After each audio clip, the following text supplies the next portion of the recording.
Hello, this morning something has changed, but it's not in Tugo. We've changed your armchair. You're sitting in a totally different chair today, more comfortable. It'll heat up, it'll massage your back, it'll allow you to have a much better vision of the future. Come on, let me show you that in detail. Welcome to your new dashboard. Come on, let's go see directly in the dashboard how this works. Let's go. I open the dashboard, you land directly here on your first window. Just to go over the ergonomics, you've understood that we always head to the menu on the left, which allows you to have all the available elements of Tugo. And your menu above, this horizontal bar, allows you to have the direct elements that concern this page. Here, it's the management page. You're going to see that we've done a complete redesign of the dashboard, and the positioning, it's very clear, it's simplified. It's really about having a decision-making tool for your management strategy. It's immediately seeing where you are, where you're going, and what decisions need to be made. We're not in an accounting tool. It's really about immediately seeing your activity in a few KPIs. And here, we're on the first KPI tab, which gives you a direct activity. To go back to the first KPI you see here, I'll go back a bit to my story as a DMC director, which is that to have an idea of my business volume, of my financial situation as a receptive, I liked, of course, like everyone else, to compare with last year. That's to say that I would go see in my group screen all my confirmed groups this year, so from January 1st until today's date, July 3rd, and say to myself, well, there, I've confirmed this business volume this year up to point T. And what I did was I'd go see in my group screen, I'd go see all the confirmed groups before the date, the same date, that's to say July 3rd, 2025, on my year 2025, quite simply to compare. Well, here, I have nothing else to do but look at this screen and say to myself, this year, I've confirmed up to this day's date this amount. I've done minus 22.4% if I compare to the same period on my year 2025, where I'd done 651,500 USD. So you see, we see immediately how things stand. So I have a financial view, but also I can change the selector and go see the number of groups. And there we see that I've confirmed up to today's date 37 groups, and that if I compare with the year before, I had fewer groups. So I see immediately that last year I had fewer groups but a larger turnover. So right away you can compare in a single KPI, in a single indicator, your situation, and you can therefore manage directly. Just to the right you have the same thing for your received projects. So here, since the start of the year, I've received 43 projects, and I have my comparison with last year and my confirmation rate. Whenever you want to know more, you have, of course, the little question mark that gives you all the details, specifics on calculation methods, and so on. What about this second line? Well, actually, it's exactly the same thing, but here, my indicator is to know this year if I've already confirmed a group for next year. Have I confirmed a group for next year already as of now? So the more the year progresses, the more you'll see if you're ahead compared to last year. Last year, I had confirmed such an amount. This year, I haven't confirmed anything, and in terms of groups, I have 0 groups, whereas last year, I had already confirmed 8 groups. The same principle for projects, the same principle for the confirmation rate. You see, you have a view of your current year, and you have a view of today, what you've confirmed for trips that will arrive in 2027.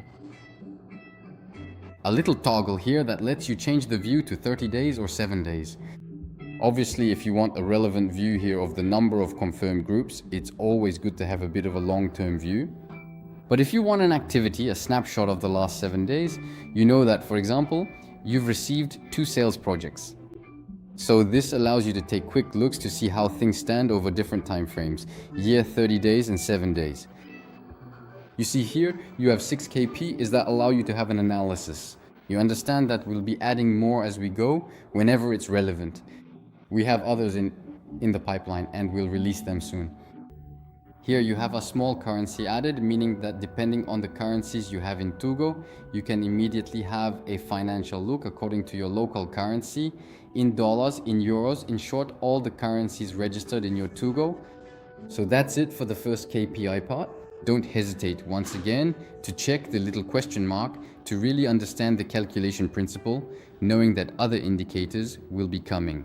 Now we're going to move on to the second tab, the financial statistics. Right away, you see that it's been redesigned, that it's much more visual, much more pleasant to read, and easier to use while being just as powerful. I'll start looking into the details. What do you have at the top? You simply have the date. You can, of course, add 2 years if you wish. Just add a hyphen and you'll automatically have a 2-year view in this example. Right after that, you have your selection option between single host or multi-host. You know, if you're concerned by the subject, if you have a multi-host, then you'll be able to consolidate the different hosts here, the different agencies, and consolidate your results. If you're on a single host, there's no specific choice to make since you'll have all the information right here. And the last thing you'll see on the right is simply where you'll find the organizational filter principles. I'll let you look at that in detail. You have all the details and the full explanation. What's important to know is that all the background work done beyond the aesthetics is really about the precision of the information. Know that all this invisible work on data reliability, where every stat has been verified, means if you ever have a doubt about a stat, you can immediately click on the question mark you see here to see exactly how the calculation was made. So feel free to refer to this calculation to understand exactly how it was done. We are here in an analysis that allows you to manage things. So automatically, if you change the currency, you'll have a real-time view of a specific exchange rate. That is, it will automatically refer to your exchange rate found in your host settings section. Inside the quotation tab, you'll have your different currencies and your various exchange rates. In real time, if I make a change to a currency, I'll automatically have this calculation based on your currency settings. However, if you have the default setting, which is the dollar, in my case, my to-go is set to dollars, then I'll have a more precise calculation mode since it will use the references found in the finance section. I'll explain it more in relation to the time view, which will come a bit later. But just to understand, I'm going to look at the different expenses, for example, that I might have had this year. Remember here that you have your local currency, meaning you have different currencies in your to-go. So I have an amount, it's precisely correct. It's the amount I paid, 4,995. But to have a consolidated table, well, I'm going to refer to a rate here that corresponds to the rate you had in to-go at the key moment, a rate you might have manually changed here, which gives you this amount in dollars, this reference amount. So this reference amount, as long as you're using your default currency, well, that's the one that will be used. So remember that difference, but don't worry, we'll talk about it specifically when we discuss the time view very soon. So here you have your different tags. For example, I started with an analysis based on travel agency tags. You'll find your tags here and your various results according to those tags. So this analysis is really interesting. It's direct. You have the charts. You have the option to have your own custom views, a selector if you want to see your entire activity. But if you do FIT and GIT, then you'll be able to select the view that interests you. And then, of course, you once again have the option to download and export in Excel format to perform all the analyses you want. All right, now we're going to manage our sales activity. So all the statistics related to sales projects to see the workload of your teams and their performance here. What does it look like? You immediately have the tables that give you a general idea of your activity. The first one here is your team's performance on the confirmation rate. You see here in my settings, I'm on the year 2026. I'm still on my host here. I only have one host, so I'm going to look at a single team in an agency. Here I have 3 people. Lucy, who has completely unattainable exceptional scores since she's at 100% on all criteria, and we'll look at them in detail. Then Sebastian appears, and Agatha. What does it look like? You have your color code right away. You know, you have a view of the week, the month, the last 3 months, the last 6 months, and the year. If we look under the chart, you'll immediately understand what it shows. Here, we are in the confirmations. If I look at Lucy, she has totally exemplary scores. Since this week, she had a 100% confirmation rate. The month, 100%. The last 3 months, 100%. The last 6 months, 100%. She had 10 sales projects. She confirmed 10. She's a star. And then, well, you'll see the other people with results that follow. So you understand, it's the difference between the number of projects managed by a person and the number of project confirmations. So you'll get the result right away. This really gives you a complete idea of activity and the percentage rate. You'll see directly in your agency, you'll have results that will be much more consistent. Here we come to this KPI, which is exactly the same as the one found on your home screen. It's your sales funnel. You see here with the different phases that correspond to this to-go, the to-go magic. You can select to have a separate view or add the phases that interest you to see and analyze whatever you want. Here, I'm going to add them all. For example, to have my full view. What does it look like? I have my chart view, and just below it, I have the table view. Once again, we select here. Do I only want the table? Do I want the chart and the table?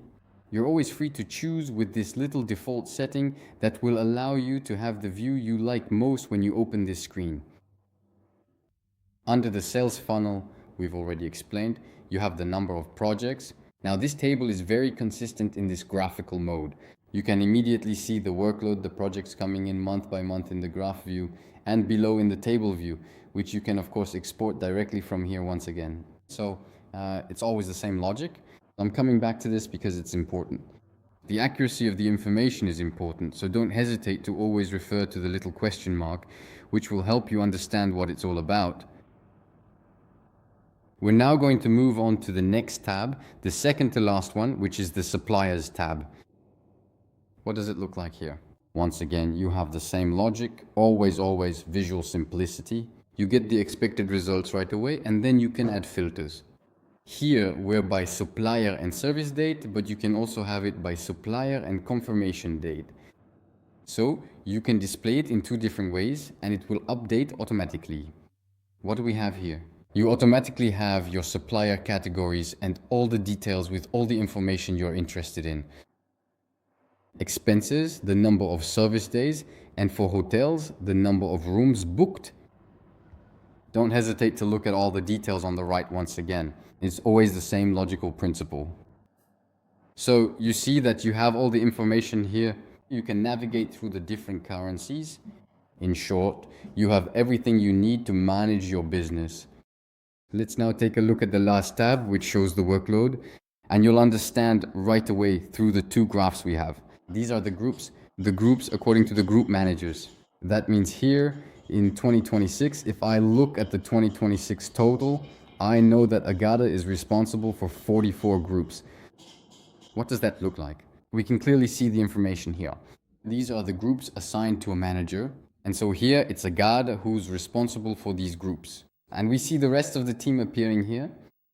You also have a weekly view, meaning, let's see, what's the workload for this week or for the month?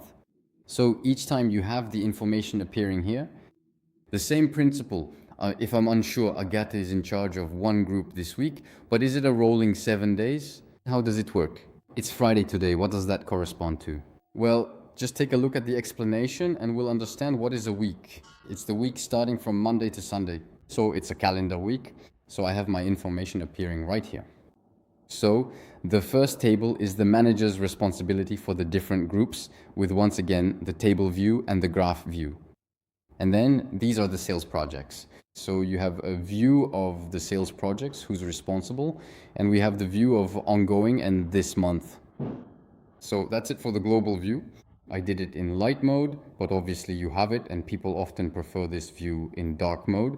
Feel free to give us your feedback.